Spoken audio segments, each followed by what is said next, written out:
Hello and welcome to today's Would You Rather. Today's question, would you rather be an optimist or a pessimist? T-Fam will be taking the optimist position and TJ will be taking the pessimist position. T-Fam, your opening arguments. With being an optimist, it's going to be a much happier life, being always looking forward to the great things you can accomplish. Sure, you'll get disappointed from time to time, but you'll always be striving towards that next thing. So say you don't get that one goal you were trying to get, you're optimistic. You're going to go for the next goal. You're going to have a different goal. It'll be easy to always be happy and always be striving towards something.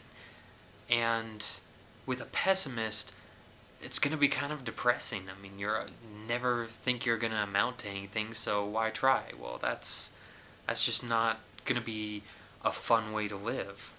Okay, the advantage of being a pessimist. Number one, you're never surprised when something goes wrong. When something blows up in your face or something doesn't go exactly the way you want to, you're saying, well, I kind of planned on that happening anyway. And the advantage of that is you may have a second or a third plan, a plan B, plan C, plan D, plan E. Also, being a pessimist, you're never disappointed when the worst comes out in somebody. You already are kind of ready for when that one person either stabs you in the back or does something wrong.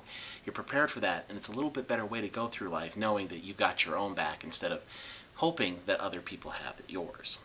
I'm sure you've heard the phrase, dress for the job you want. Well, it's similar with an optimist. You know, you're achieving for something higher, so guess what? You're more likely to get that.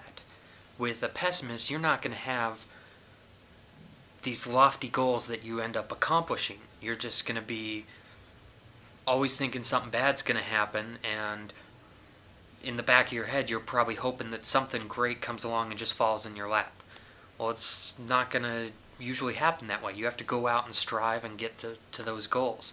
With being an optimist, you're more likely to achieve those goals and get to a higher level, whether it be in career or relationship or whatever the case may be. See, here's the advantage of being a pessimist. You're never too optimistic on whatever is going to happen.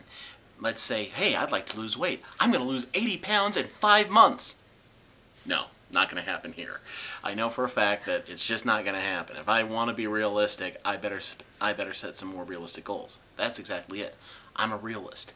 I live in the real world. I understand how everything has been going up to this point, and if I'm just optimistic and have pie-in-the-sky ideals, and I believe that something's going to happen just because I think it's going to happen, I'm kind of delusional. You know, the definition of insanity is expecting a different outcome for the same results happening over and over and over again. Pessimists live a little bit more in the real world. They're your realists who know exactly what's going on. Okay, final arguments. With an optimist, you're more likely to achieve higher goals because you're always striving for those higher goals. Whether you achieve them or not, you always have something to go for, and you're always going to be happier because of it. When you're a pessimist, your emotions are never wrong, your soul never gets crushed, and you understand that if I work hard enough, maybe I'll get there, maybe I won't. But when it happens, you're pleasantly surprised.